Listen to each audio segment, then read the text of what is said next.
আজকে নাগার সাথে একটু মজাক করলাম। খুব দুষ্টামি করে তো, চারিদিকে খালি চোর করে, মিষ্টি রাখলে মিষ্টি চুরি করে, বিস্কুট রাখলে বিস্কুট চুরি করে। আজকে আমি ভাবলাম না, খালি বিস্কুটের প্যাকেটটা আমি রেখে দিয়েছি টেবিলটার মধ্যে। আর নাগা ভাবছে মা আজকে তো মজা হবে, সারা বিস্কুটগুলো সব আমি একাই খেয়ে ফেলবো। ও আস্তে আস্তে যাচ্ছে, আবার আমার দিকে এই তো দেখেন, আবার আমার দিকে তাকাচ্ছে। ভাবছে মা যদি দেখে আমি যদি বিস্কুট চুরি করছি, তাহলে তো পাশুতে সেই মারণ দিবে। কানটা আমার দিকে, চোখটা আমার দিকে, মানে ওদিকে মনটা। কিভাবে বিস্কুটের প্যাকেটটা চুরি করবে, এ তো জানে না ওখানে কিছু নাই, খালি টোপলা আছে। এই টানলো টানলো রে, চোরটা দেখেন, চোরটা ও মা, পেয়ে গেল বিস্কুট।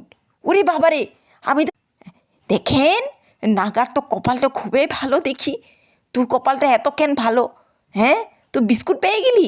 আর এরা, আহারে এরা তাকায় আছে।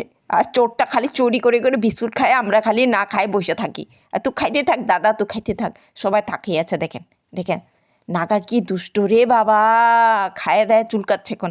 আর লান্টু মনে দুঃখ।